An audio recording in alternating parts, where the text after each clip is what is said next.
हाँ भाई लोग, फर्स्ट एंट्री मैंने आपको करवा दी थी opening entry. That was cash account debit 18,000, bank account debit 25,600, stock account debit 50,000, furniture account debit 10,000, building account debit 4,51,400, Vijay account debit 2700, Anil account debit 1500, Ashwini account debit 2000, Anupam account debit 1800, Madhu account debit 5000। ये सब debit हो जाएंगे जितनी भी assets हैं। फिर जो जो भी लाइबिलिटी में था क्रेडिटर वगैरह सब क्रेडिट हो जाएंगे, जैसे to Anand 5,400, to Arya and company 77,000, to Balwant Rai 52,000 रुपए, टू मिसेज अनीताज लोन 1,00,000 रुपए। फिर मैंने आप लोगों को बोला था डेबिट और क्रेडिट दोनों तरफ में डिफरेंस आएगा क्रेडिट साइड में। ठीक है, तो जो डिफरेंस रहेगा उसको क्या नाम से लिखेंगे, कैपिटल। तो कैपिटल का जो बैलेंसिंग फिगर आ रहा होगा 3,33,600, 3,33,600। कैपिटल का आंसर कितना आ रहा है?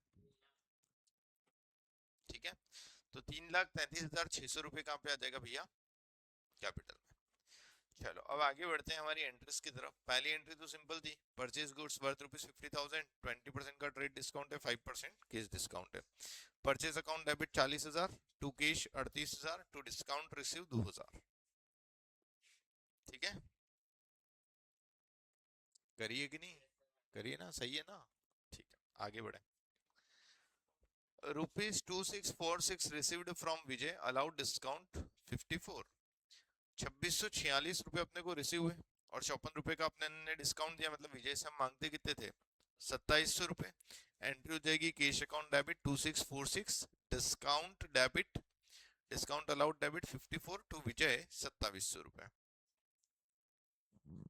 ठीक है, आगे बढ़ते हैं। Bought 100 share in Bharat limited 15 रुपए पर शेयर, ब्रोकरेज जो है उसकी 30 रुपए की है। ठीक है, तो इसकी एंट्री क्या होगी, देखो 15 रुपए का एक शेयर है, 100 शेयर कितने को हो गए, 1500 के। और 30 रुपए वो शेयर खरीदने की अपन ने ब्रोकरेज दी है।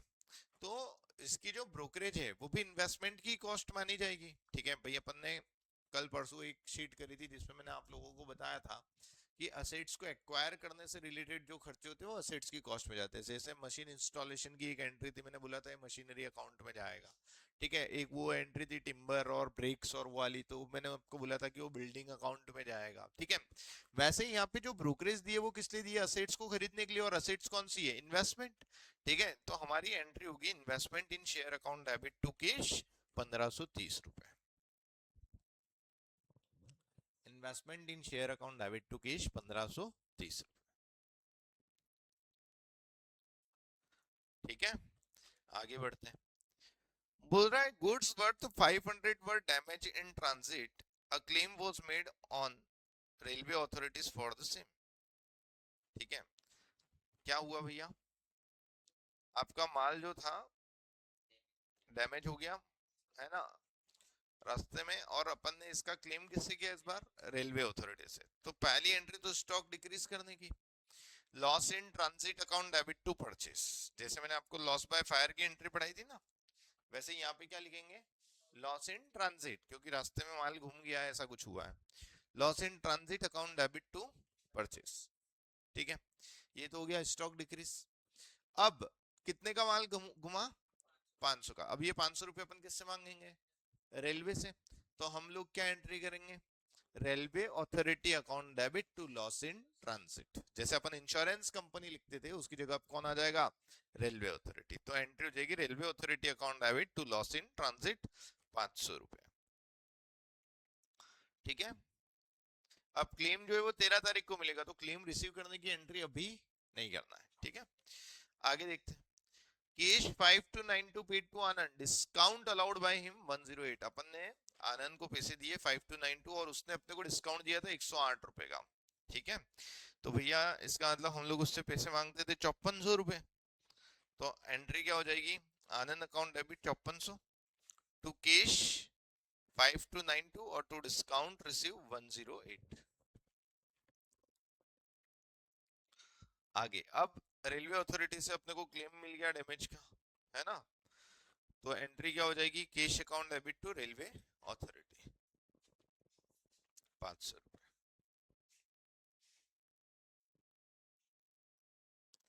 अनुपम डिक्लेयर्ड इंसॉल्वेंट और 50 पैसा इन रुपये मिल रहा है सेटलमेंट में।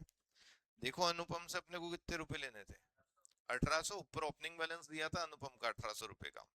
1800 में से 50 पैसे मिल रहे हैं, इंसॉल्वेंट हो गया है वो। तो 1800 में 50 पैसे मतलब 900 रुपए। Cash account debit 900, bad debts account debit 900 to Anupam 1800। Cash account debit 900, bad डेब्ट 900 to Anupam 1800। Sold 40 share in Bharat limited 18 रुपए पर शेयर के हिसाब से, और इस बार अपन ने ब्रोकरेज दिए कितनी? 15 रुपए। ठीक है। ब्रोक कितने बेचे? 40 इंटू 18 के हिसाब से निकालना कितने पैसे हो रहे हैं। 18 इंटू 40 के हिसाब से 720। अब 720 रुपए में तो अपन ने शेयर बेचे, और 15 रुपए अपनी ब्रोकरेज लगी, मतलब कट पीट के अपने पास कितना है? 705। समझ में आया कि नहीं? भाई जो ब्रोकरेज अपने जो ब्रोकरेज लगी वो तो भैया एक तरीके से अपना शेयर की वैल्यू ही कम हो गई, ऐसा समझो ना। तो अपने पास कितने रुपए आए? 705 रुपए। 705 में अपन ने शेयर बेचे ऐसा माना जाएगा फिर। तो एंट्री हो जाएगी cash account debit to investment in share 705 रुपए।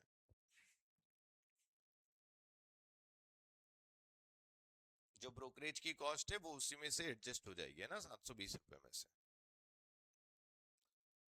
आगे, बॉट अ हॉर्स 20,000 रुपए का। और फिर बोल रहा है कि भाई एक भाड़ा दिया है अपन ने कस्टमर को माल डिलीवर करने का 1000 रुपए का। दोनों अलग अलग एंट्री है लेकिन एक ही डेट की, तो अपन कंपाउंड एंट्री कर लेंगे। घोड़ा खरीदा उसके लिए होगा लाइव स्टॉक अकाउंट डेबिट। ठीक है। Live stock, LIVESTOCK। Live stock बोलते हैं जो भी ये रहते हैं ना जानवर वगैरह, इनको लाइव स्टॉक बोलते हैं अकाउंट्स में। लाइव स्टॉक अकाउंट डेबिट 20,000 रुपए। कैरिज दिया भाड़ा, तो कैरिज अकाउंट डेबिट 1000 रुपए, और टू कैश 21,000 रुपए।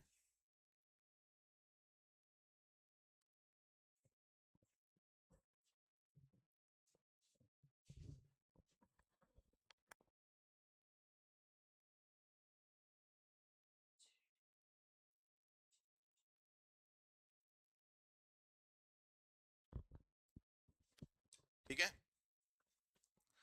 आगे, charity account debit, postage account debit, stationery account debit to cash. 501, 200, 199 सब ऐड करके कैश में डाल देना।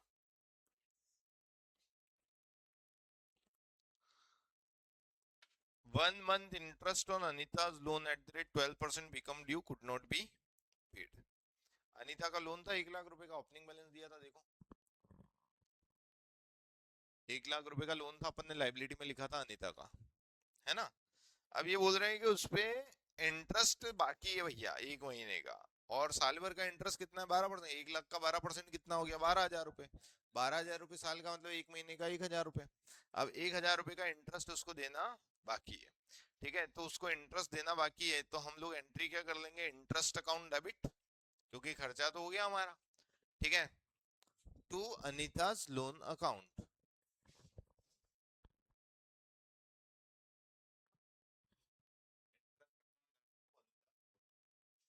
देखो अनीता को अपने को 1 लाख रुपए देने थे, अभी 1,000 रुपए का इंटरेस्ट और ड्यू हो गया, तो अनीता का लोन बढ़ के कितने का हो गया? 1,01,000 रुपए का। ठीक है।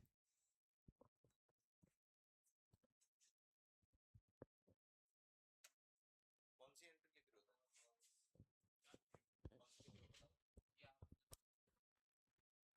पीछे तो नहीं छूट गए? 10th मतलब कहाँ पहुंचे हो? कौन सी? अनीता वाली कर रहे हो ना?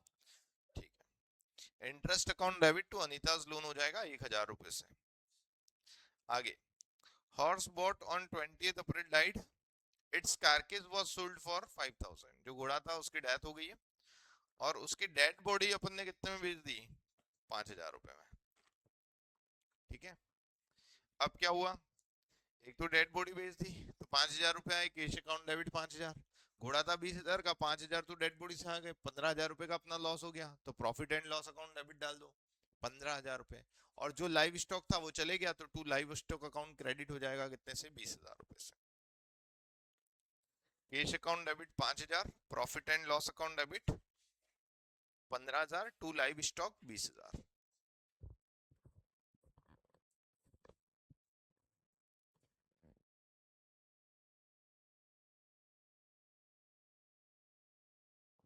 क्लियर? अगली एंट्री, रिसीव्ड फ्रॉम ट्रेवलिंग सेल्समैन 3,000 रुपए for good sold by him deducting his travelling expenses 150। हमारा सेल्समैन था, उसने आपको कितने रुपए दिए? 3,000। 150 रुपए आने जाने का भाड़ा काटने के बाद, समझ में आया? मतलब उसने माल कितने में बेचा होगा? 3150 रुपए। भाई सेल्समैन कौन है? अपन ने किसी सेल्समैन को बोला भाई तू माल लेके जा और बेच के आ, वो बेच के आया, उसने बोला कि भैया 150 रुपए मेरे आने जाने के लग गए, मेरे पेट्रोल के लग गए, और आपके हाथ में कितने दे दिए? 3,000 रुपए। ठीक है, इसका मतलब उसने माल कितने में बेचा होगा? 3150 रुपए में। ठीक है, तो हमारे पास कैश आया, कैश अकाउंट डेबिट कितना? 3,000। ठीक है, फिर उसके बाद ट्रैवलिंग एक्सपेंसेस डेबिट कितना? 150, क्योंकि उसका खर्चा अपन ने दिया तो अपने बिजनेस का ही खर्चा है तो। ठीक है, तो हमारे पास कैश आया 3,000, ट्रैवलिंग एक्सपेंसेस डाल दिए हमने 150 के, और टू सेल्स हो गया हमारा 3150 का।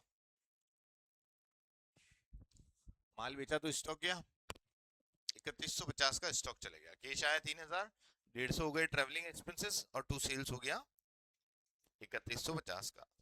रेंट सैलरी दी, ये तो सिंपल है, rent debit salary debit to cash. Last भी क्या है? 10% ट्रेड डिस्काउंट में माल बेचा तो 12,000 में 1200 माइनस करके बेच देना, 10,800 का cash account debit to sale. हो गई सारी एंट्री, कोई कंफ्यूजन?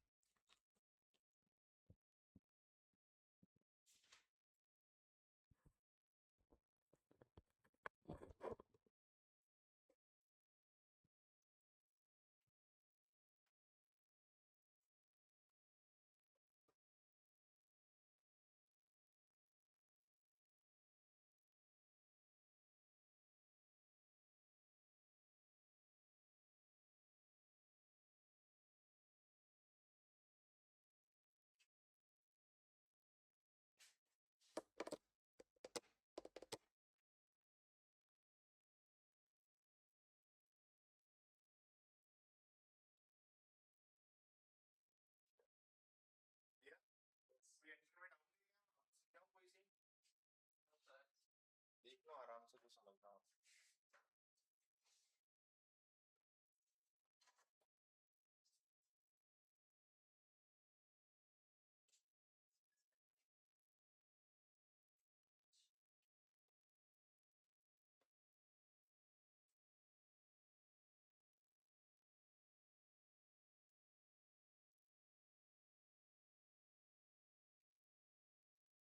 बस एक यश ही नहीं आया कि और कुछ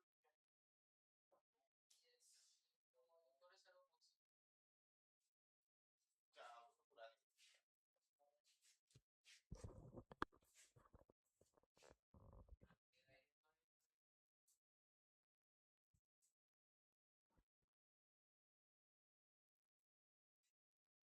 चलो करें स्टार्ट। अब अपने को एंट्रीज सीखना है विद जीएसटी। ठीक है, तो पहले अपन समझते हैं शांति से जीएसटी क्या है ना, क्योंकि थोड़ी बहुत बेसिक टर्म्स तो आपको समझनी पड़ेगी। बाकी जीएसटी का तो आपका अलग से पूरा सब्जेक्ट ही लगने वाला है। ठीक है, जीएसटी किन पे एप्लीकेबल है, क्या रेट्स होती हैं, कैसे उसका रजिस्ट्रेशन करना है ना, वो सारी चीजें आपको पढ़ाई जाएंगी जीएसटी के सब्जेक्ट में। अभी मैं सिर्फ इतना ही बताऊंगा जो आपके डेबिट क्रेडिट के लिए काम का है। समझ में आई बात? ठीक है, चलो। तो सबसे पहले हम लोग ये समझते हैं कि इंडिया में दो तरीके के टैक्स लगाए जाते हैं। एक टैक्स होता है डायरेक्ट और दूसरा होता है इनडायरेक्ट। ठीक है, डायरेक्ट टैक्स का मतलब होता है वो टैक्स जो डायरेक्टली आपके पॉकेट पे चार्ज किया जाता है, जिसमें आज की डेट में एक ही टैक्स है, दैट इज इनकम टैक्स। ठीक है, तो पहले एक गिफ्ट टैक्स भी हुआ करता था, लेकिन बहुत पहले ही उसको एबोलिश कर दिया, 1950 के आसपास की बात होगी। ठीक है, so now only one tax, that is income tax, जो डायरेक्ट टैक्स है और डायरेक्टली आपके पॉकेट पे चार्ज किया जाता है। पॉकेट पे चार्ज किया जाता है मतलब आप कितना कमा रहे हो उस पे, उस अमाउंट पे वो टैक्स चार्ज किया जाएगा। सपोज मैं अगर 10 लाख कमा रहा हूँ तो मेरे पे 10 लाख पे लगेगा, आप 20 लाख कमा रहे हो तो 20 लाख पे, 30 लाख कमा रहे हो तो 30 लाख, जितना पैसा इंसान कमाएगा उतने अमाउंट पे उस पे टैक्स लगाया जाएगा। और ये कोई नया नहीं है, ये तो भाई जमानों से चले आ रहा है। जो राजा महाराजा थे वो भी खेतों में जितना अनाज होता था उस अनाज पे ही उसमें लेते थे भैया, कि सपोज तेरे 100 टन गेहूं हो गए तो 100 टन में से 30 टन हमारा 70 टन दे रहा है, जो भी है। ठीक है, तो जितना गेहूं उत्पादन होता था या जितना अनाज का उत्पादन होता था उतना राजा टैक्स लेता था। है ना। फिर बाद में जब अंग्रेज आए तो अंग्रेजों ने वही कर और लगान के नाम से वही चीज चालू करी। ठीक है, उन्होंने भी हमारी जितनी कमाई होती थी, जितनी पैदावार होती थी, उस हिसाब से उन लोगों ने चार्ज किया। और फिर बाद में जब हमारी गवर्नमेंट बनी तो गवर्नमेंट ने भी बोला कि भैया देश चलाने के लिए हमको पैसा तो चाहिए। ठीक है, तो देश के नागरिकों को यहाँ पे रहने के लिए क्या देना पड़ेगा, टैक्स देना पड़ेगा। ठीक है, तो इस तरीके से टैक्सेशन लागू किया गया। Now the second tax is indirect tax. अब इनडायरेक्ट टैक्स क्या होता है? इनडायरेक्ट टैक्स वो टैक्स होता है जो कंजम्पशन बेस्ड टैक्स होता है। ठीक है, और हमेशा इसका फाइनल बर्डन कंज्यूमर पे आता है। कंज्यूमर पे क्यों आता है? क्योंकि कंजम्पशन बेस्ड टैक्स है। कंजम्पशन बेस्ड का मतलब क्या? जो कंज्यूम करेगा उसको ये टैक्स का पेमेंट करना है, जो कंज्यूम नहीं करेगा उसको ये टैक्स का पेमेंट नहीं करना है। ठीक है, जैसे फॉर एग्जांपल आप मूवी देखने जा रहे हो थिएटर में, तो वहां पे आप पे जीएसटी लग गया। ठीक है, घर पे ही मोबाइल में डाउनलोड करके देख लो तो जीएसटी नहीं लगेगा। ठीक है, आप रेस्टोरेंट में खाना खाने गए तो टैक्स लगेगा। घर पे ये चार पराठे खा लो, टैक्स नहीं लगेगा। आपके ऊपर डिपेंड करता है, आप कंज्यूम करोगे तो टैक्स लगेगा, नहीं करोगे तो नहीं लगेगा। समझ में आई बात? ठीक है, ऐसा नहीं है कि भैया सब पे लगना ही लगना है, ऐसा कुछ भी नहीं है। ठीक है, दूसरा, इसका आपकी इनकम से कोई लेना देना नहीं है। समझ में आया? आप कितना भी पैसा कमा रहे हो, आप पे सेम टैक्स एप्लीकेबल होगा। ठीक है, डायरेक्ट टैक्स में क्या था, जितना पैसा कमा रहे हो उतना टैक्स लगेगा। Indirect tax consumption based tax होता है, इसका आपकी लेवल ऑफ इनकम से कोई लेना देना नहीं है। मान लो जैसे एक भिखारी है, उसने कहीं से 10 रुपए मांगे, उसने बिस्किट का पैकेट खरीद के खाया। मान लेते हो बिस्किट के पैकेट में 10 रुपए में 1 रुपए का जीएसटी है, तो उसने कितना जीएसटी दिया? भले उसकी इनकम जीरो है, ठीक है, फिर भी उसको टैक्स देना पड़ेगा कितना? एक, क्योंकि उसने कंजम्पशन किया। मुकेश अंबानी भी वो 10 रुपए का बिस्किट का पैकेट खरीद के खाएगा तो 1 रुपए ही टैक्स देगा। ऐसा तो है नहीं कि उसने बिस्किट खाया तो उससे 1 लाख रुपए ले लेंगे। होगा क्या ऐसा? नहीं। तो ये कैसा टैक्स है? जो कंजम्पशन बेस्ड है और इसका आपकी लेवल ऑफ इनकम से कोई लेना देना नहीं है। ठीक है, और उसी में एक टैक्स होता है GST, goods and service tax. जितना गुड्स एंड सर्विसेज आप कंज्यूम करोगे उतना आप पे टैक्स लगेगा। क्लियर यहाँ तक? अब आगे बात करते हैं कि जीएसटी का स्ट्रक्चर कैसे काम करता है। मान लो जैसे एक्स एक होलसेलर है। ठीक है, इसने माल बेचा वाई को, वाई जो कि एक रिटेलर है। ठीक है, मान लेते हैं एक्स ने माल बेचा 100 रुपए का। ठीक है, और इस माल पे मान लो 10% का जीएसटी लगता है, मतलब कितना जीएसटी लगा? 10 रुपए का। तो एक्स ने वाई को जब माल बेचा तो एक्स ने बोला कि भैया 100 रुपए का माल है, बिल बनाया तब 10 रुपए का जीएसटी लगा दिया, और वाई से बोला कि भैया चलो 110 रुपए का पेमेंट कर दो। अब वाई यहाँ पे क्या बोलता कि भैया मैं इस गुड्स का फाइनल कंज्यूमर नहीं हूँ, मैं तो दुकानदार हूँ। ठीक है, मैं तो अपनी दुकान पे माल ले जाऊंगा और ये माल बेचूंगा, मैं क्यों टैक्स दूं? भाई जीएसटी तो इनडायरेक्ट टैक्स है, और ये टैक्स का पेमेंट कौन करेगा? जो इस गुड्स और सर्विसेज को कंज्यूम करेगा। मैं क्यों अभी पेमेंट करूं? तो गवर्नमेंट ने क्या बोला कि बेटा अभी ये माल तेरे पास पड़ा है ना, तो इसका टैक्स तू ही देगा। कितना रुपया? अभी कितना टैक्स बन रहा है? 10 रुपए। तो बोले कि इसका टैक्स तू ही देगा, कितना? 10 रुपए।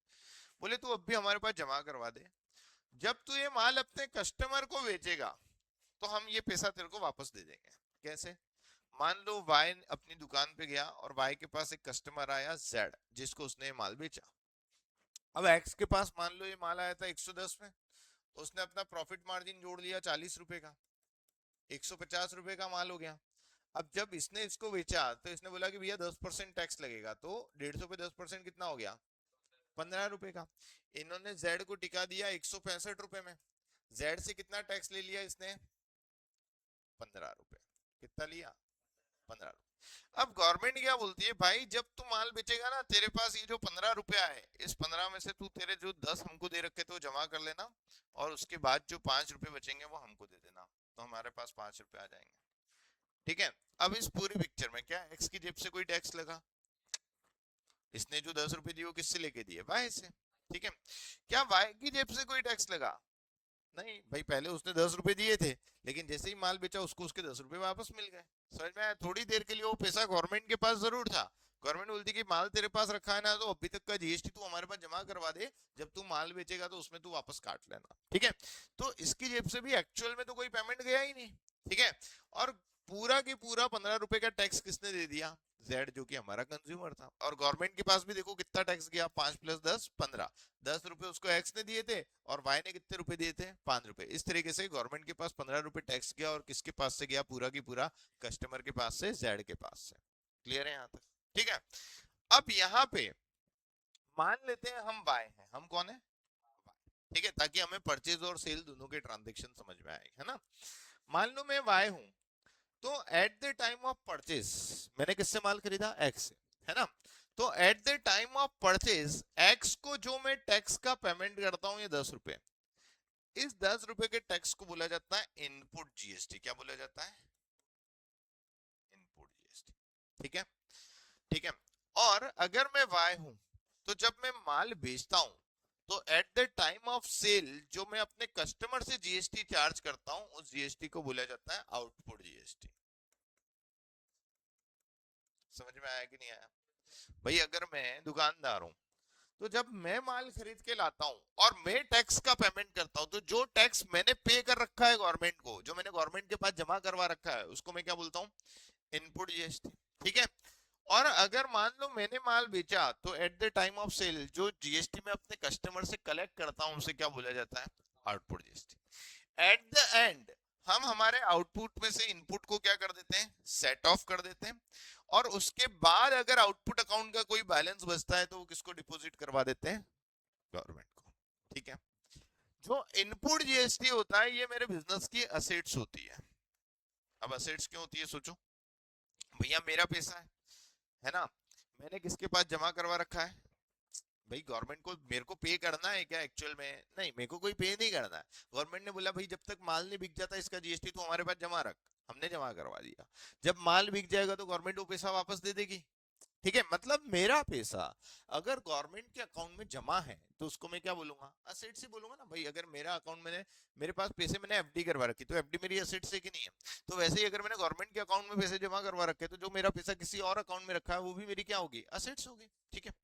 और वैसे ही आउटपुट जीएसटी, है ना, जो जीएसटी मैंने कलेक्ट किया, क्या ये मेरा पैसा है, नहीं, ये मुझे किसको देना है, गवर्नमेंट को देना है। ठीक है। तो अगर मेरे पास किसी और का पैसा रखा हुआ है, तो वो मेरी बिजनेस की क्या होती है, लाइबिलिटी। तो आउटपुट जीएसटी आपके बिजनेस की क्या होगी, लाइबिलिटी होगी। क्लियर। ठीक है, चलो ये लिख लो स्ट्रक्चर, फिर मैंने जो जो चीजें बोली वो पॉइंट वाइज लिखवा देता हूं मैं आप लोगों को।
हो गया,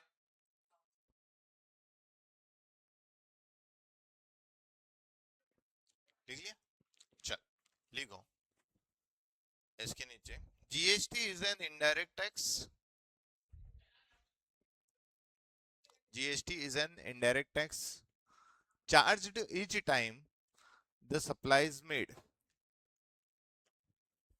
GST is an indirect tax charged each time the supply is made. जब जब भी गुड सप्लाई होगा, उस स्टेप पे जीएसटी चार्ज किया जाएगा। Charged each time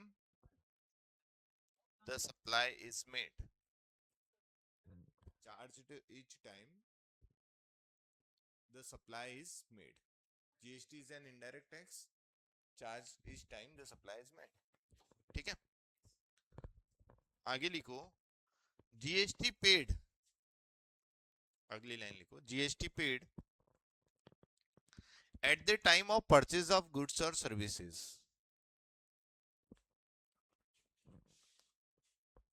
GST paid at the time of purchase of goods और services is known as input GST.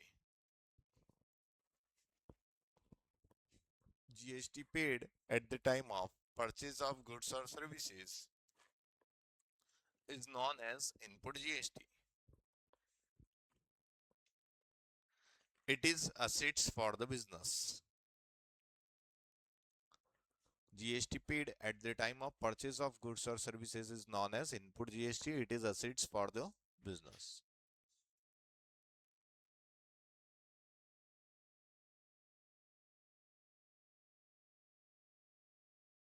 ठीक है, उसके बाद लिखो अगले पॉइंट में, GST collected,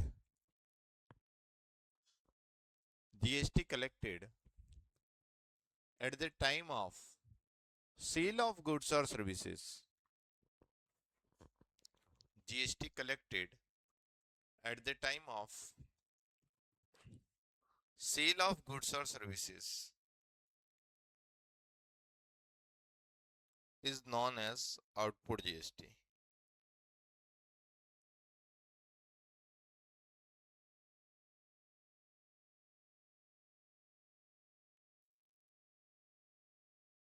Is known as output GST. It is liability for the business. It is liability for the business.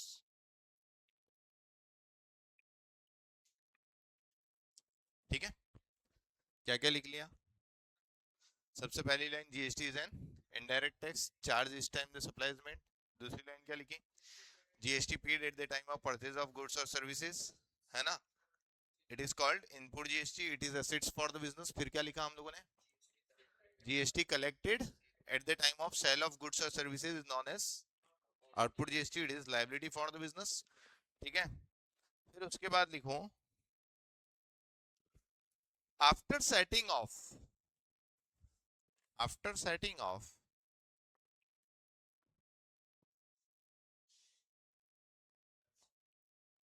Input G, हाँ, input GST, after setting off input GST from output GST account, after setting off input GST from output GST account,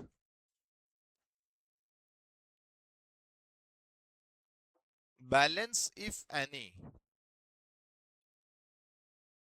after setting off input GST from output GST, balance if any in output GST account, balance if any in output GST account, हाँ, in output GST account will be deposited to the government. Balance if any in output GST account will be deposited to the government.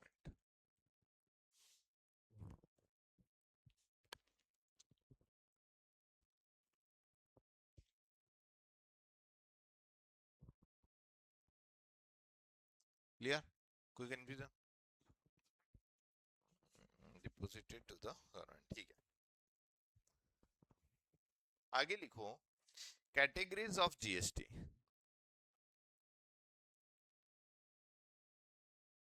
Categories of GST.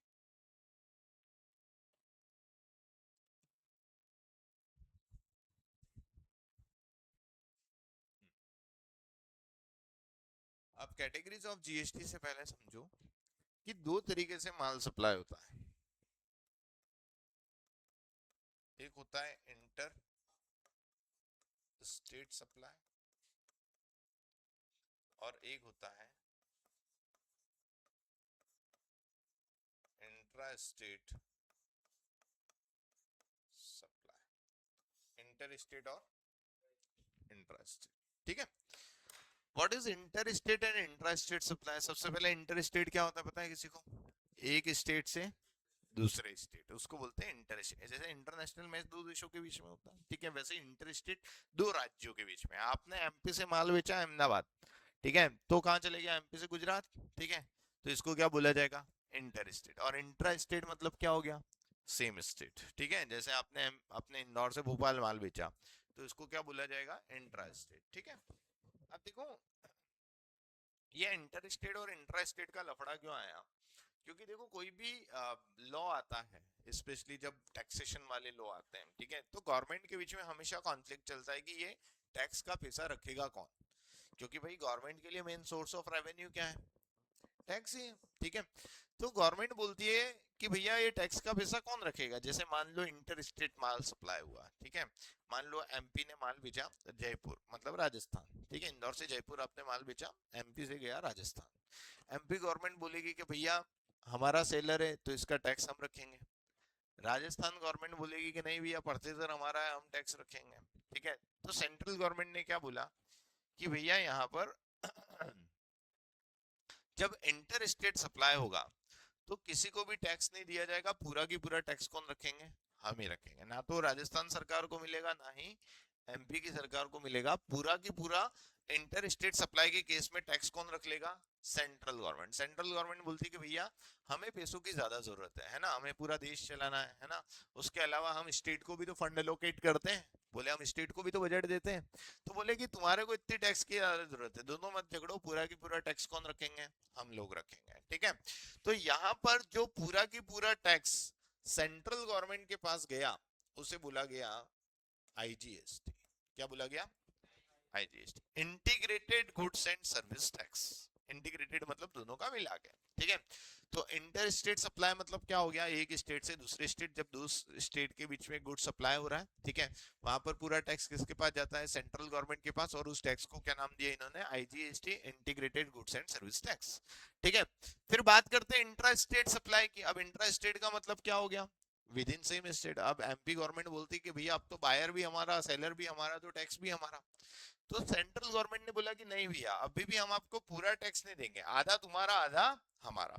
तो जो हिस्सा central government को मिला उसको बोला गया CGST, central goods and service tax. और जो हिस्सा इन्होंने स्टेट गवर्नमेंट को दिया उसको क्या बोला गया? State goods and service tax. Clear है बात? कोई कंफ्यूजन? तो तीन तरह के कैटेगरीज होती है जीएसटी में। पहला होता है IGST, integrated goods and service tax. दूसरा होता है CGST, central goods and service tax. फिर होता है SGST, state goods and service tax, ठीक है।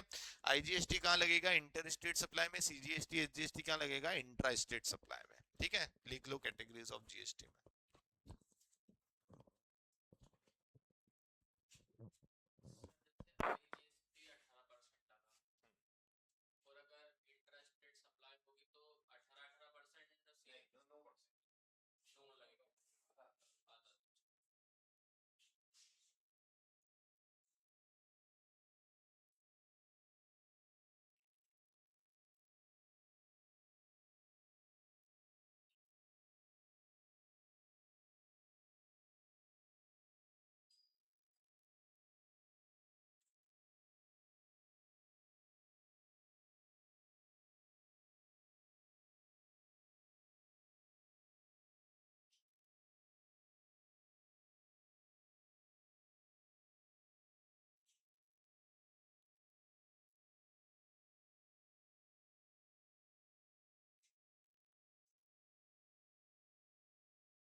प्राइस कितनी है?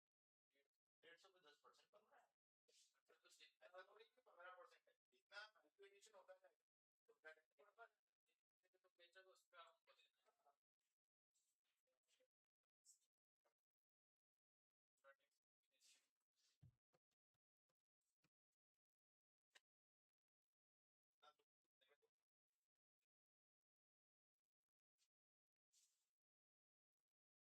अच्छा, तो आज क्लोज करते हैं सभाएं।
पहला टेली और दूसरा अकाउंट।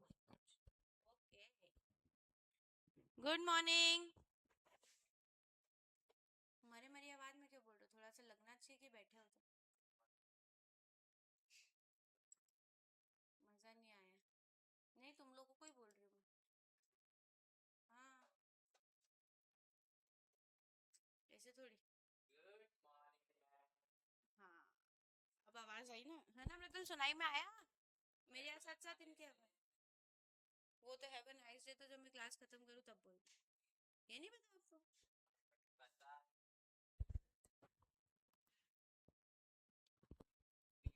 चलो भाई, कल क्या पढ़ा था? आप कहाँ गए थे? नहीं, आप तो थे कल क्लास में। हाँ भैया। चैतन्य। चलो,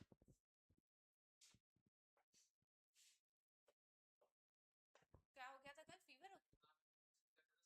ठीक हो अभी? बढ़िया। हाँ भाई, मेमोरेंडम ऑफ एसोसिएशन कौन बताएगा? सत्यम।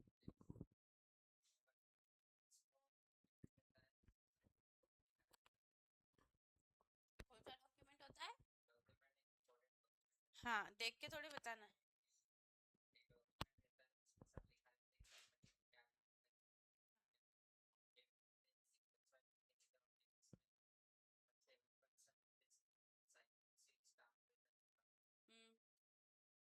और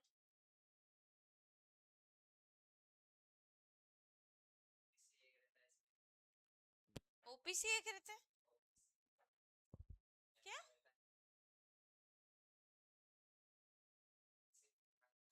पढ़ लिया? सबसे लास्ट लाइन है वो। बीच का कौन बोलेगा इतना सारा? हाँ भैया, नितेश आप बोलो।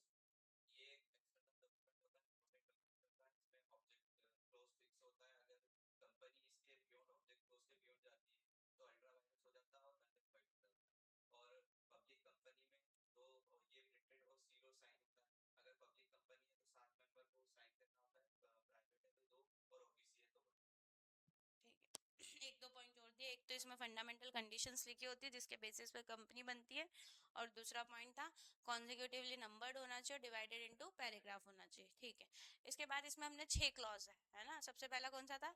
Name clause. दूसरा कौन सा था? Registered office clause. तीसरा ऑब्जेक्ट। चौथा लाइबिलिटी। पांचवा कैपिटल। और छठा सब्सक्राइबर क्लॉज। नेम क्लॉज पढ़ लिया था? कैसा नहीं होना चाहिए भैया?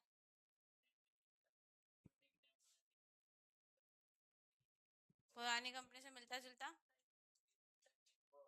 नेशनल हीरो के नाम पे नहीं होना चाहिए, और इंडिया के मान सम्मान को हानि पहुंचाने वाला नहीं होना चाहिए। इनलीगल कैसा नहीं होना चाहिए? किडनैपिंग, चोरी चकारी, जेब काटो, माफिया टाइप के नाम नहीं होना चाहिए, है ना? बनाओगे तो नहीं वो कंपनी? इन्फ्लुएंस तो नहीं हो गए थे कल? पक्का? नहीं तो पता चला तुमने घर जाके दोनों ने डिस्कस कर लिया आपस में, यार मैडम ने आइडिया इतना अच्छा दिया है भाई, कर लेते।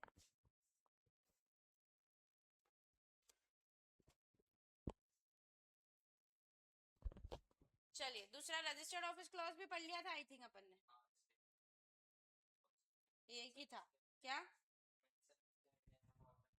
हाँ।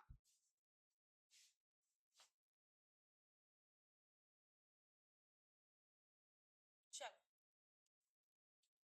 तीसरा था आपका object clause.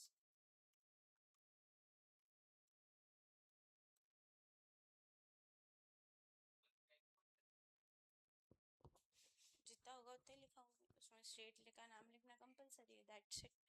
Object clause, object मतलब क्या होता है? कंपनी का उद्देश्य। ठीक है, कि कंपनी बनाई क्यों जा रही है, उसको बनाने के पीछे का रीजन क्या है, कंपनी काम क्या करेगी, है ना? Main purpose. और मैंने क्या बोला है? कंपनी ऐसा कोई काम नहीं कर सकती जो उसके मेमोरेंडम ऑफ एसोसिएशन में ना लिखा हो। अगर उसके मेमोरेंडम ऑफ एसोसिएशन में नहीं लिखा है तो वो क्या करेगी? वो काम नहीं कर सकती, और अगर कर लिया तो क्या हो जाता है?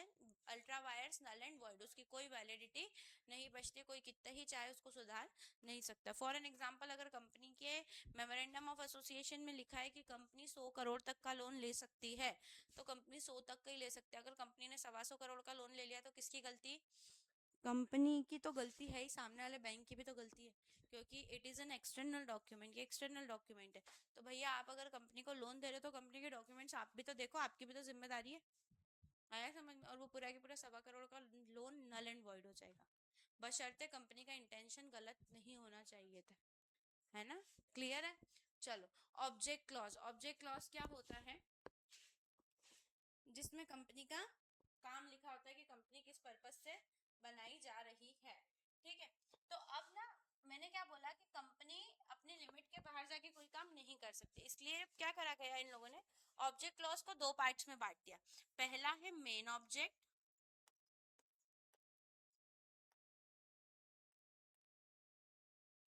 और दूसरा है एंसिलरी ऑब्जेक्ट। कौन सा ऑब्जेक्ट?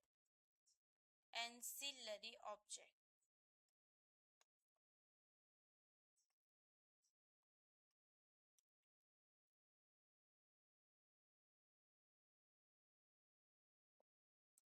मतलब रिलेटेड।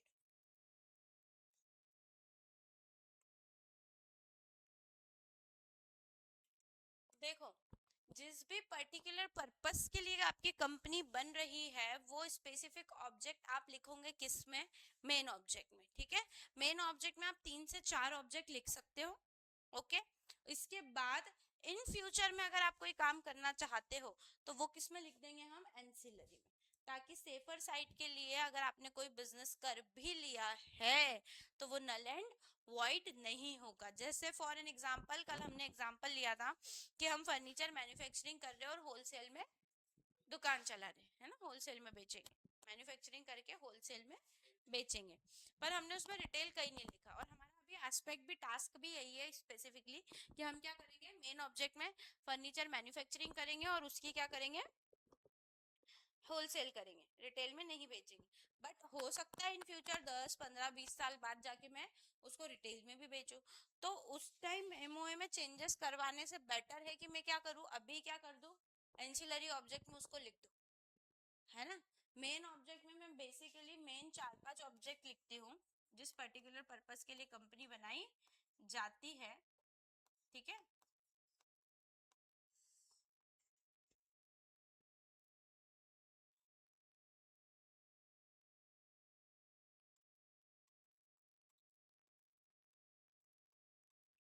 और एंसिलरी में लिखती हूँ 30 40 ऑब्जेक्ट जो इन फ्यूचर में कर सकती हूँ। मैडम करना जरूरी है?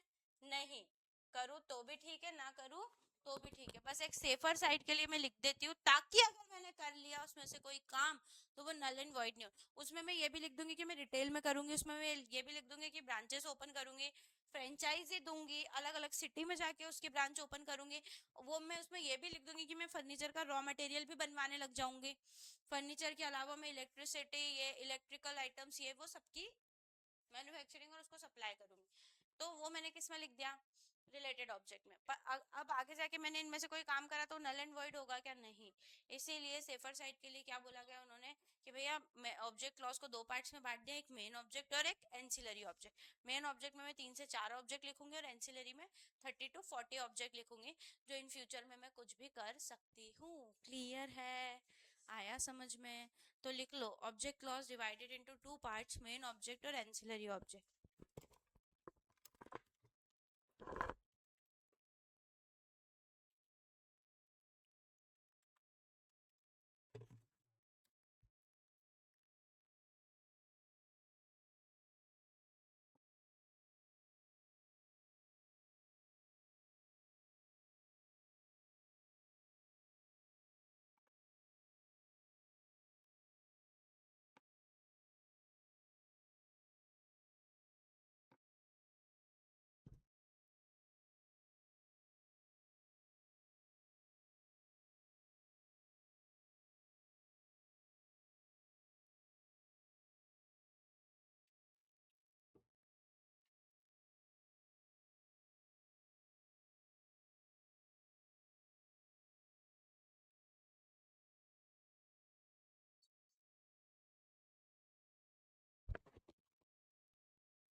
लिख लिया क्या?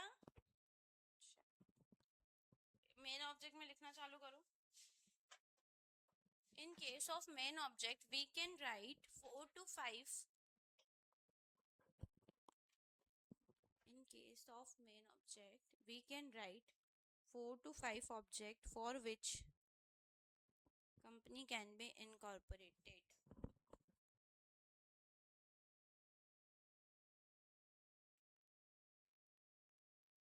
Main object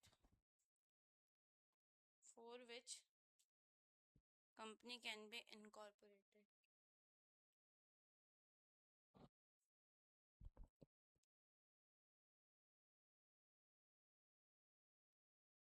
For which company can be incorporated.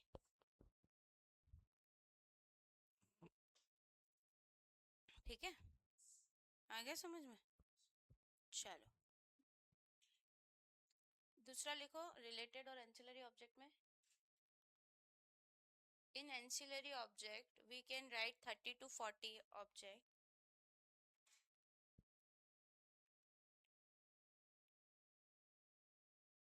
Company can do business in future if company wants.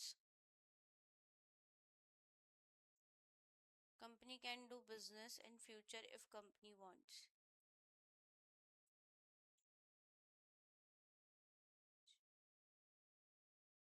समझ में आया?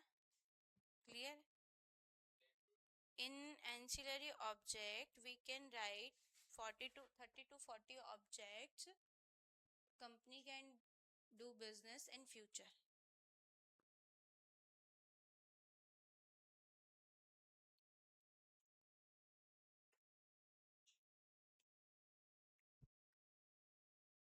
Done? समझ में आ गया? सेफर साइड के लिए तो हम लिख देते, पर बाय चांस अगर हमको कुछ ऐसा काम करना है जो ना हमारे मेन ऑब्जेक्ट में लिखा है और ना एंसिलरी में लिखा है, तो फिर हम क्या करते हैं, मेमोरेंडम ऑफ एसोसिएशन को ऑल्टर करते हैं. ठीक है, मतलब चेंज, ऑल्टर मतलब चेंज करवाते हैं और उसमें फिर वो पर्टिकुलर ऑब्जेक्ट लिखते हैं और उसके बाद फिर हम वो काम करते हैं. अदरवाइज जब तक चेंज नहीं करवाया तब तक हम काम नहीं कर सकते. क्लियर है? Got it? चलो नेक्स्ट है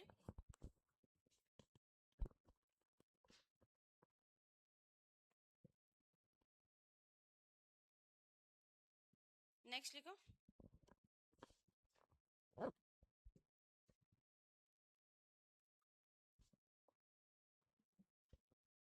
लाइबिलिटी क्लॉज.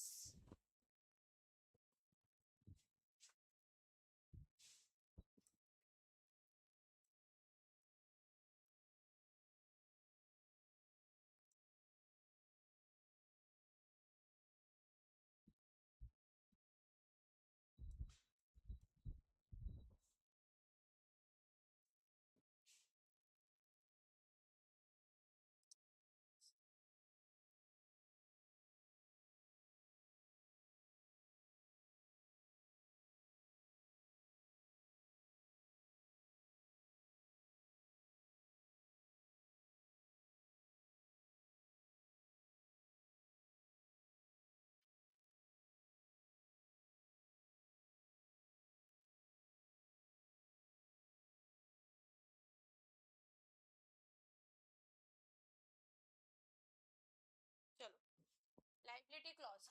अच्छा, लाइबिलिटी कैसे होती है कंपनी की? लिमिटेड. पर अब कहानी में एक नया ट्विस्ट है. और लिमिटेड भी कैसे होती है? Up to the unpaid amount of capital. Capital का एक बार पेमेंट कर दिया तो लाइबिलिटी खत्म. कहानी में ये ट्विस्ट है कि लाइबिलिटी के बेसिस पे कंपनी को 3 पार्ट्स में बांटा गया. कितने पार्ट्स में? 3 पार्ट्स में. तो वैसे तो 99.99% केसेस में लाइबिलिटी कंपनी की लिमिटेड ही होती है, जो कि हमने पढ़ा है. पर एक आधी परसेंट कुछ अलग हो सकती है, इसलिए वो मैं आपको पढ़ाऊंगी. क्लियर है? और वो बोला जाता है कि लाइबिलिटी के बेसिस पे कंपनी को 3 पार्ट्स में बांटा गया. कैसे? लाइबिलिटी क्लॉज में फर्स्ट होती है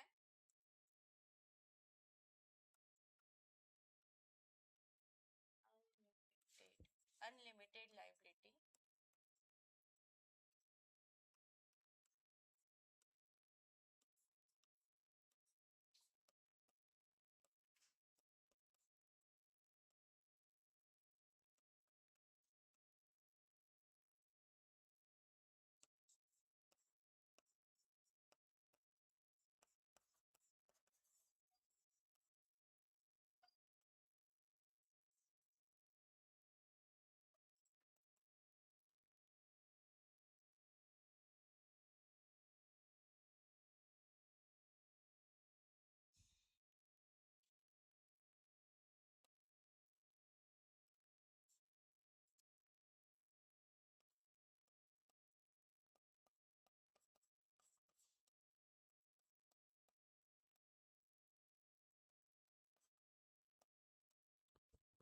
चलो भैया, लाइबिलिटी के बेसिस पे कंपनी को कितने पार्ट्स में बांट दिया? 3 पार्ट में।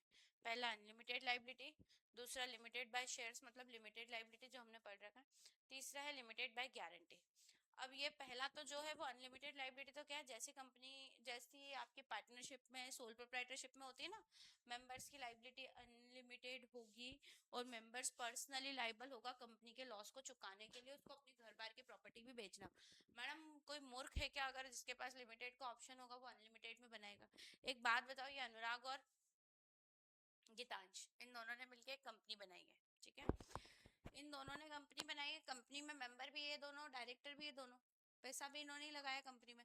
तो अब कंपनी को लॉस हो रहा है तो मेंबर अगर लाइबल नहीं है तो वो जो प्रॉपर्टी प्रॉपर्टी है कंपनी की वो बेच के पैसा देना पड़ेगा, और वो प्रॉपर्टी लाए किसके पैसे से थे? इनके पैसे से। तो वो ये सोचते हैं कान इधर से पकड़ो या इधर से पकड़ो, बात तो एक ही पड़ रही है। तो हम कौन सी वाली बना लें? Unlimited liability. अनलिमिटेड लाइबिलिटी मतलब क्या? वही जो आपकी सोल प्रोप्राइटरशिप में होती है, member personally liable for paying off the losses of the company, पहला। दूसरा है लिमिटेड बाय शेयर्स, मतलब जितने तक के शेयर्स ले रखे उतने तक की लाइबिलिटी, एक बार पूरा पेमेंट कर दिया कैपिटल का तो लाइबिलिटी खत्म, जो कि हमने पढ़ा था कि 1-1 लाख के शेयर्स ले रखे, कैपिटल 1-1 लाख की ले रखी है, आपने पूरा पूरा पेमेंट कर दिया तो कोई लाइबिलिटी नहीं है। अगर लॉस होता है तो कौन बेयर करेगा? कंपनी बेयर करेगी। Members are not liable for that, company is personally liable for that amount, ठीक है। और in case of unlimited liability, liability of the member is limited up to the unpaid amount of capital. Once the payment of capital is done, then there is no liability remaining. Clear है? तीसरा है limited by guarantee. Limited by guarantee में क्या होता है, ध्यान से सुनना, eight the time of incorporation, जब कंपनी बनती है उस समय पर कंपनी के मेंबर्स मेमोरेंडम ऑफ एसोसिएशन में इस बात की गारंटी देते कि अगर कंपनी बंद हुई, क्या बोला मैंने, और उस टाइम कंपनी के ऊपर कोई लाइबिलिटी है तो मैं आकृति सोमानी पर्सनली इतना पे करने के लिए लाइबल रहूंगी। मेरी लाइबिलिटी कहाँ तक सीमित हो गई? गारंटेड अमाउंट तक। क्लियर है? क्या बोला मैंने? Eight the time of incorporation member जो होते हैं कंपनी के वो क्या देते हैं? गारंटी देते हैं कि कंडीशन सेटिस्फाई होनी चाहिए। पहली तो अगर कंपनी बंद हुई तो, और दूसरी उस टाइम पे कंपनी के ऊपर कोई लाइबिलिटी रही तो, लॉसेस रहे तो मैं इतना देने के लिए पर्सनली लाइबल। सब अपने अपने हिसाब से उसमें अपना अमाउंट डाल देते हैं, उसे बोलते हैं लिमिटेड बाय गारंटी। लाइबिलिटी का हद तक सीमित है मेरी, गारंटेड अमाउंट तक। Got it? समझ में आया? पक्का? लिख लो। On the basis of liability company can be divided into 3 types. Liability clause में लिखो।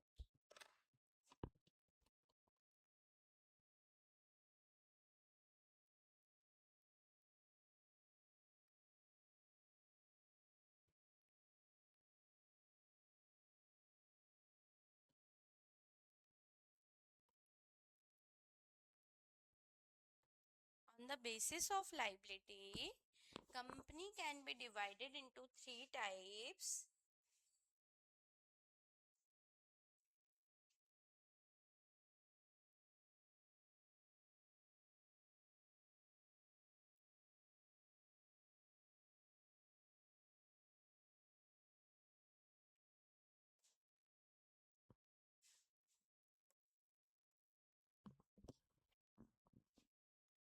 On the basis of liability, company can be divided into 3 types.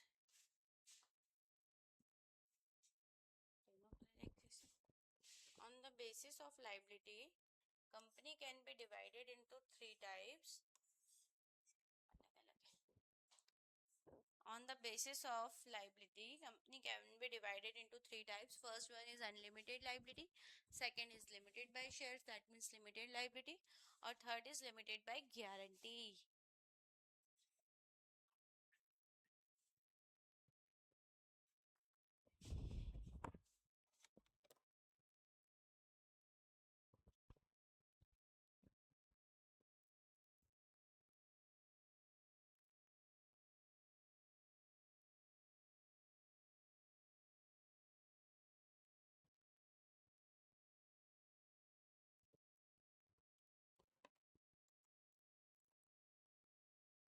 Clear है?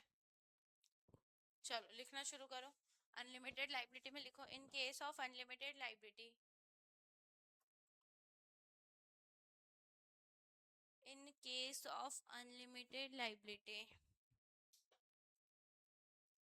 liability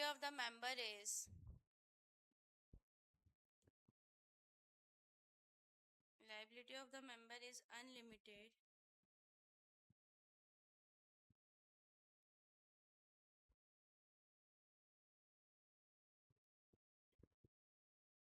Liability of the member is unlimited and members personally liable for members personally liable for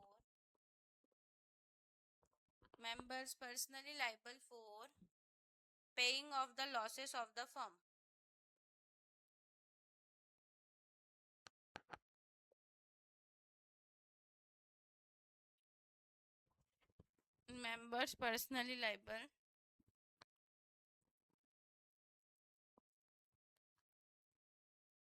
Members personally liable for paying of the losses of the company.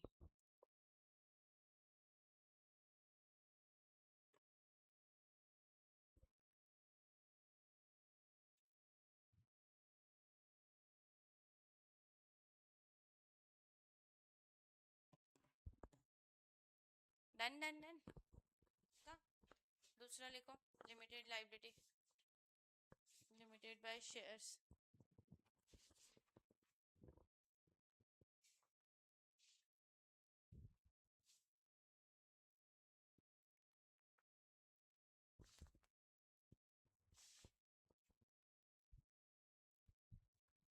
Limited liability limited by shares clear है चलो लिखना चालू करो इन case of limited liability ये तो मैंने कितनी बार लिखा रखा है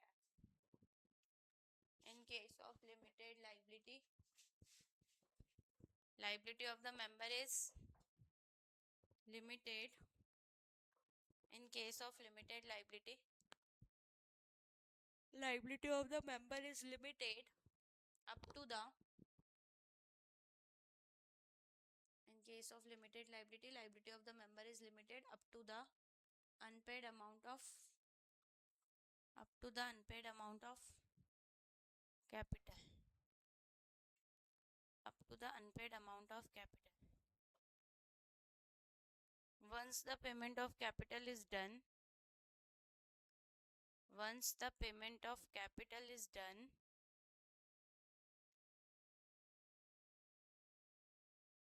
once the payment of capital is done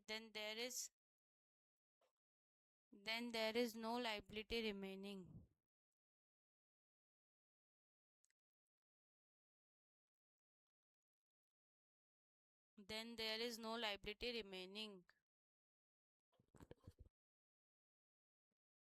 once the payment of capital is done then there is no liability remaining clear है पक्का लिमिटेड बाय गारंटी में लिखो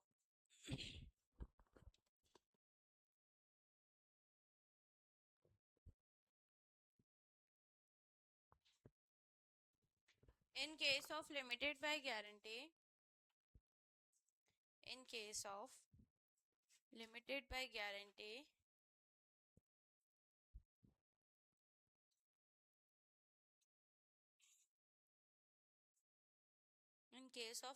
by guarantee liability of the member is limited up to the guaranteed amount in case of limited by guarantee liability of the member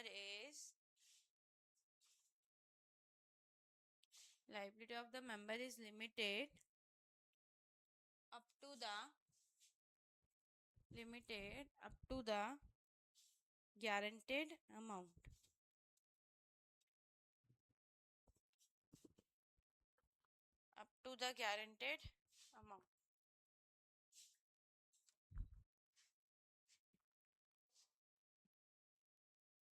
once the नहीं up to the guaranteed amount comma लगा के लिखो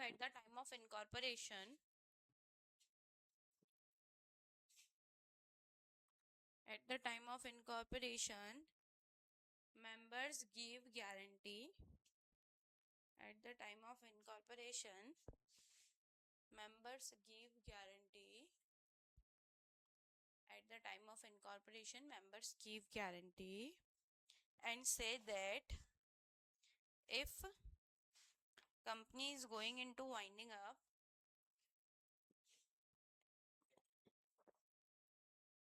क्या लिखा है, at the time of incorporation member give guarantee and say that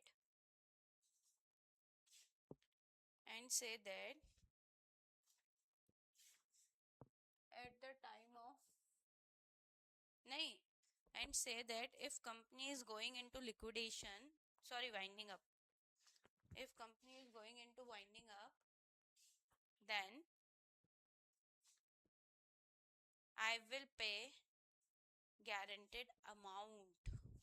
नहीं, if company is going into winding up and that time, ऐसा लिखो, and that time company is having a liability, and that time company is having a liability, then I will pay guaranteed amount. Then I will pay guaranteed amount. Got it? पक्का? अच्छा, तो आप इन तीनों में से क्या लिखेंगे? जिस टाइप की आपकी गारंटी, जिस टाइप की आपकी लाइबिलिटी होगी वो तो हम उसमें लिख देंगे. वैसे जनरली मैंने क्या बोला, 99% केसेस में कौन सी चलती है? Limited liability. तो हम पता है उसमें क्या लिखते हैं, liability of the member is limited up to the unpaid amount of share capital. That's it. Liability clause में क्या लिखा जाता है? Liability of the member is limited up to the unpaid amount of share capital. अगर मैंने ये वाली choose करी है तो अगर ये वाली चूज करती तो इसका लिख दूंगी, ये वाली चूज करती तो इसका लिख दूंगी. बट प्रैक्टिकल सिनारियो में कौन सी चलती है? Limited by shares. डन. चलिए नेक्स्ट क्या था अपना?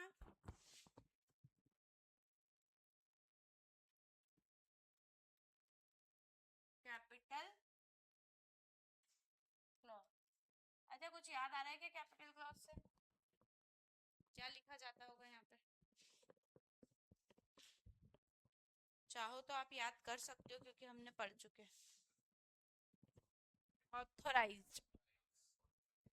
It is the highest amount of the capital which is mentioned in the memorandum of association and company cannot issue shares beyond this limit. याद है?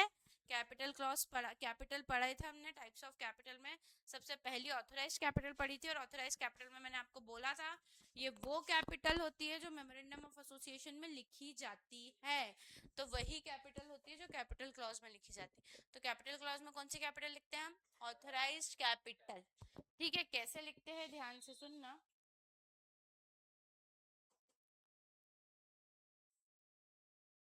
चल, जैसे for an example authorised capital कितनी है, मान लो 1 करोड़ है, तो हम लिखते हैं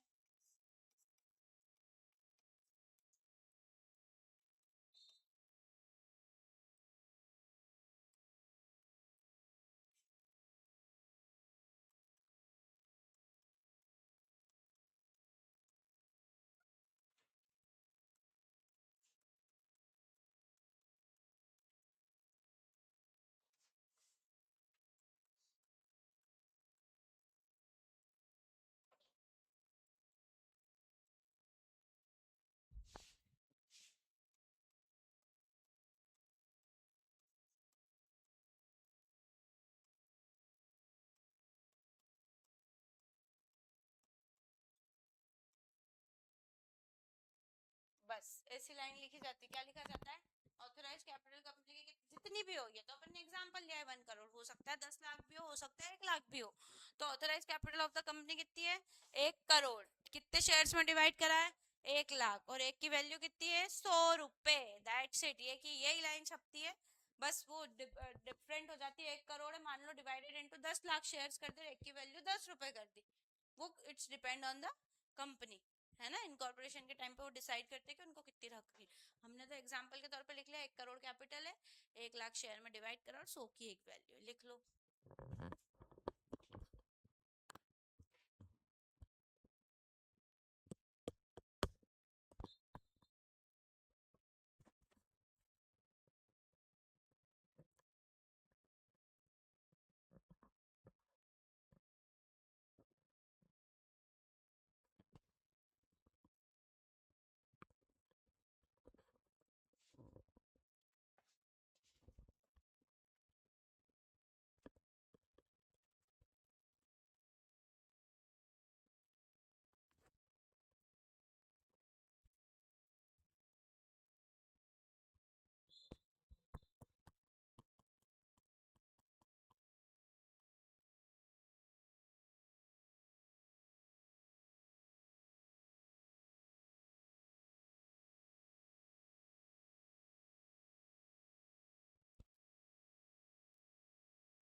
पब्लिक कंपनी के केस में कितने लोग साइन करते हैं? 7। प्राइवेट में और ओपीसी में 1।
क्या नाम है नितेश पूरा?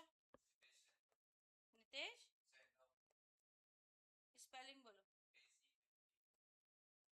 ACNDH। सेंधव। पापा का नाम?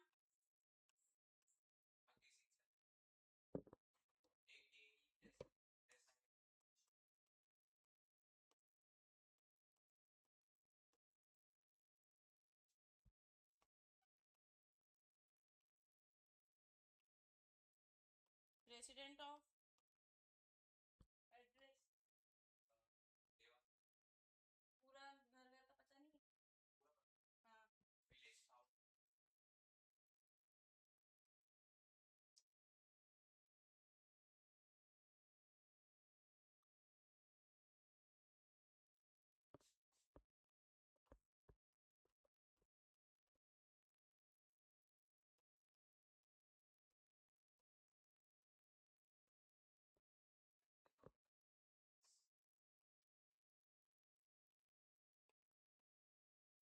क्या हो गया तुमको? क्या हो गया?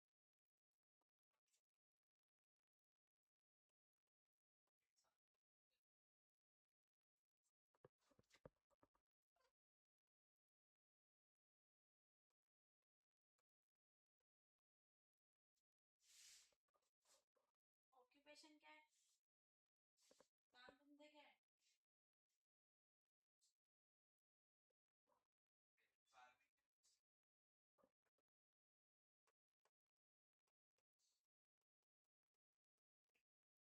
स्टूडेंट हो ना? अब पैर क्या है? दिन नंबर।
पैन कार्ड नंबर मैंने फेक लिखे हैं, हाँ?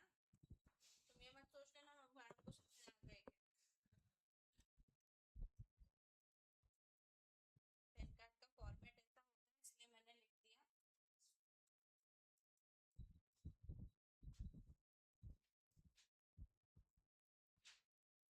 चलो भैया, ये होता है सब्सक्राइबर क्लॉज।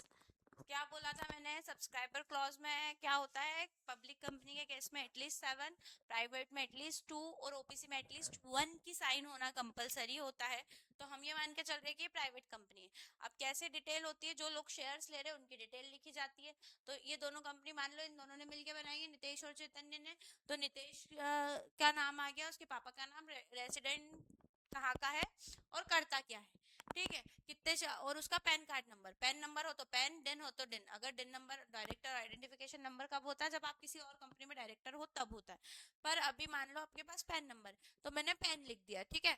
कितने नंबर शेयर्स ले रखे? 50,000 शेयर्स ले रखे, 50-50 दोनों ने ले लिए थे, 50,000 रुपए। 26 जून को और साइन कर दी मैंने यहाँ पे नितेश की, और वहां पे चैतन्य के लिख दिए, 50,000 शेयर चैतन्य के, और ये सारी डिटेल उसमें आ गई। क्लियर है? लिख लो। आप लोग अपने अपने नाम पे लिख सकते हो, आप लोग कैसा कैसा भी उतार सकते हो। फटाफट लिख लो सब्सक्राइबर क्लॉज।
अभी तुम्हारे इसके बाद क्या इनकम टैक्स लगता है? सारे बच्चों को मिला के कितने? 15-20 बच्चे होंगे इनकम टैक्स।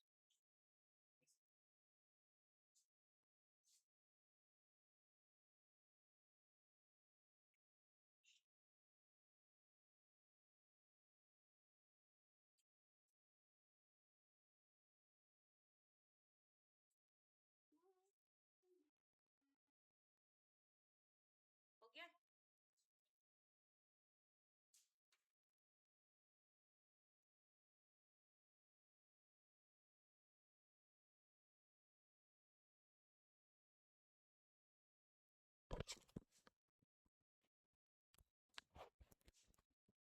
डन?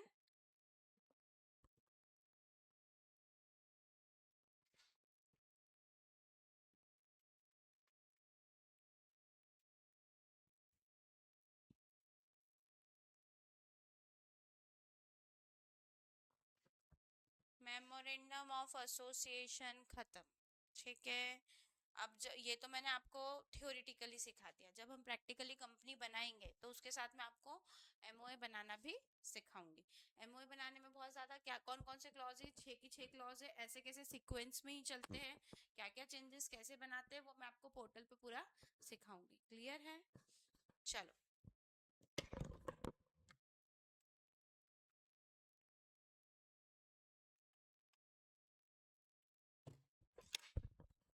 हेडिंग डालो article of association. Article of association,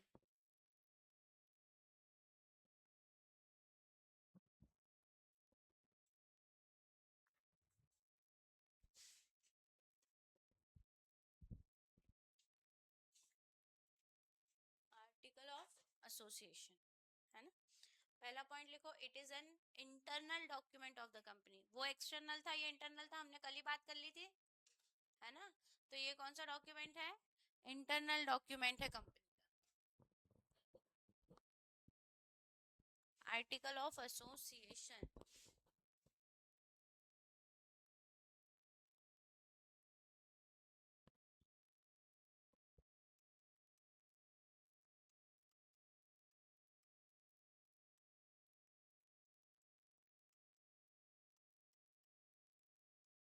it is an internal document of the company. Second is, it is a subsidiary document of memorandum of association. क्या बोला मैंने?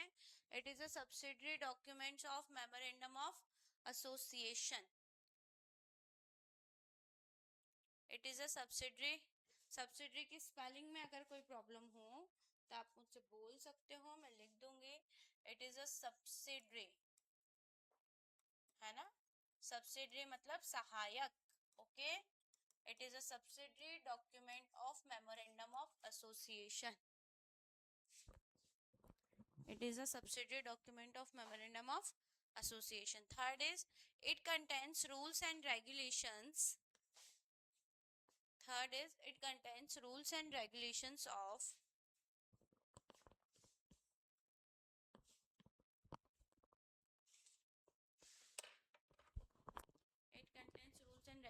of the company.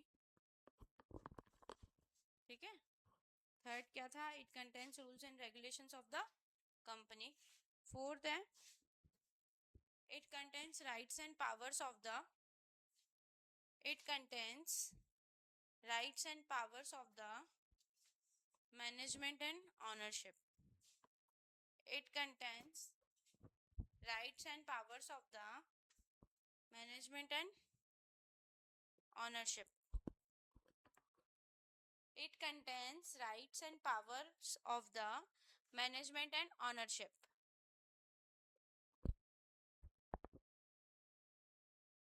It contains rights and powers of the management and ownership. Bracket में लिख लो, director and shareholder. Ownership और management का मतलब क्या होगा? ऑनर मतलब कौन? Share holder. और मैनेजमेंट मतलब कौन? डायरेक्टर। इसलिए ब्रैकेट में क्या लिख लो? Director and shareholder. Clear है? 4 पॉइंट हो गए। फिफ्थ लिखो, if any work done beyond the ambit of, if any work done, if any work done, if any work done beyond the ambit of, if any work done beyond the ambit of AOA, then it shall be intra vires, then it shall be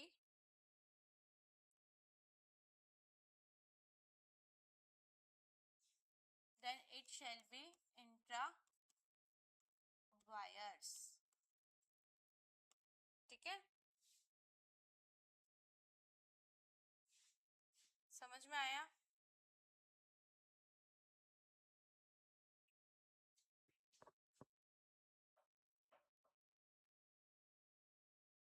then it shall be intra wires, with in limit होता है, void नहीं होता है।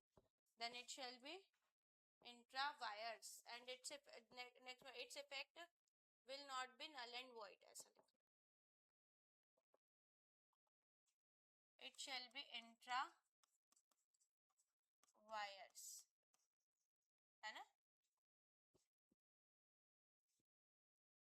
उसके बाद लिखो share holder can be ratified,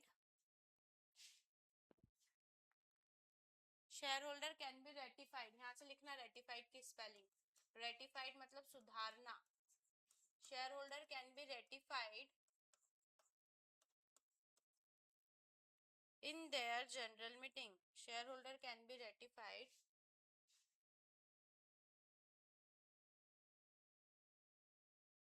shareholder can be ratified in their general meeting,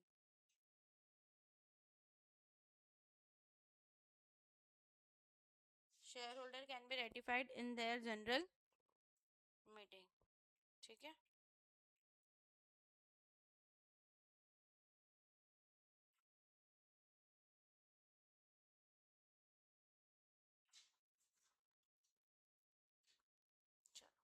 चलो समझ में आ गया, कितने पॉइंट हो गए। उसके बाद लिख लो it is divided into paragraph,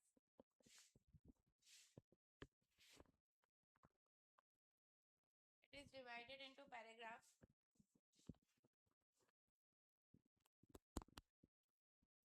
and printed and sealed and signed, printed and sealed and signed। इसके बाद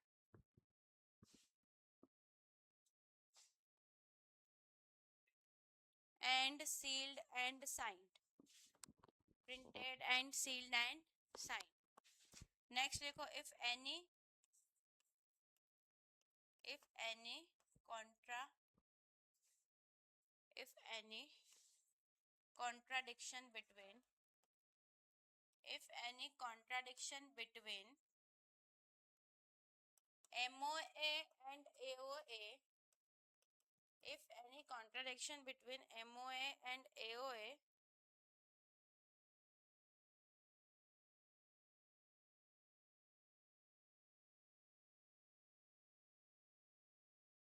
then it shall be then MOA shall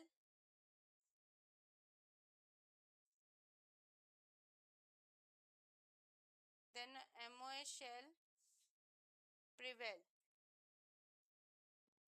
then MOA shall prevail, यहाँ से लिखना then MOA shall prevail,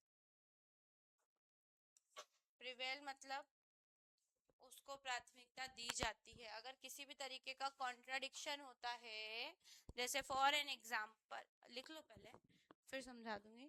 if any contradiction between MOA and AOA then MOA shall prevail, clear है।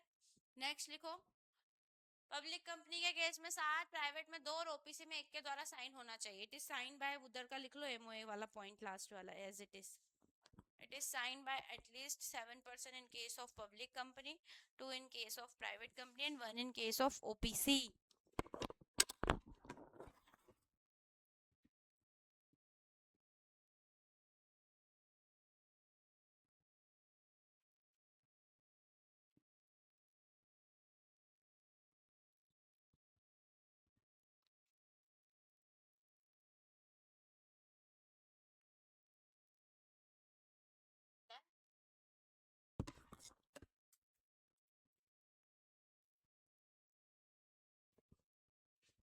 चलो भैया article of association समझा देती हूँ। और सबसे पहला पॉइंट क्या था आर्टिकल में, ये एक इंटरनल डॉक्यूमेंट होता है जैसा कि मैं आपको पहले ही बता चुकी थी, ठीक है। इस ये सहायक होता है MOA का, है ना, जैसे एक गाड़ी के 2 पहिए नहीं होते, तो वैसे ये भी दूसरा पहिया होता है। MOA अगर आगे वाला है तो ये उसका पीछे पीछे चलता है, ठीक है। इसमें रूल्स रेगुलेशंस लिखे होते हैं कंपनी के कि वो करेगी काम क्या करेगी, मतलब काम क्या करेगी वो MOA में लिखा होता है, कैसे करेगी वो AOA में लिखा होता है। इसमें राइट्स और पावर्स लिखे होते हैं कि मैनेजमेंट के क्या राइट्स है और क्या पावर्स है, और मेंबर्स के क्या राइट्स है और क्या पावर्स है। उसके अलावा अगर कोई भी काम इसकी लिमिट के बाहर जाके करते तो वो कैसा होता है, इंट्रा वायर्स होता है, और उसको रेटिफाई कर सकते हैं शेयर होल्डर उनकी जनरल मीटिंग में। रेटिफाई मतलब सुधार सकते हैं अगर वो चाहे तो। उसके बाद ये कैसा होना चाहिए, प्रिंटेड स्टाम्प्ड सील्ड साइन वगैरह होना चाहिए। उसके बाद अगर कोई भी बात MOA में लिखी और AOA में लिखी है और दोनों एक दूसरे को काट रही है। जैसे फॉर एन एग्जाम्पल एमओए में लिखा है कंपनी 100 करोड़ का लोन ले सकती है और एओए में लिखा है कंपनी 150 करोड़ का लोन ले सकती है। तो कंपनी कितने करोड़ का लोन ले सकती है? 100 का ही ले सकती है, क्योंकि कौन प्रिवेल करेगा? एमओए, क्योंकि एमओए बाहर का डॉक्यूमेंट है, एओए का अंदर का डॉक्यूमेंट है। बाहर के हिसाब से अंदर को चेंज कर सकते हैं, अंदर के हिसाब से बाहर को चेंज नहीं कर सकते। और इसमें भी पब्लिक कंपनी में 7, प्राइवेट में 2, ओपीसी में 1 के द्वारा साइन होना कंपलसरी होता है। क्लियर है? Got it? कोई डाउट? पक्का? चलो, इसके जो कंटेंट्स होते हैं, क्लॉजेस होते हैं, वो बड़े सिंपल थोड़े, मतलब होते बहुत सारे हैं, पर हम लिखेंगे नहीं उतने सारे, और उनको बिल्कुल शॉर्ट में लिखेंगे, क्योंकि आपको एओए बनाने की हमको जरूरत नहीं पड़ती, वो पूरा बना बनाया ही आता है। ठीक है, तो ये बस थोड़े बहुत लिख लो। Definition, capital, shares, transfer, meeting,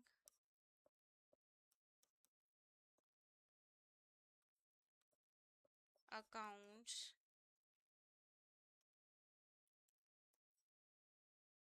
audit,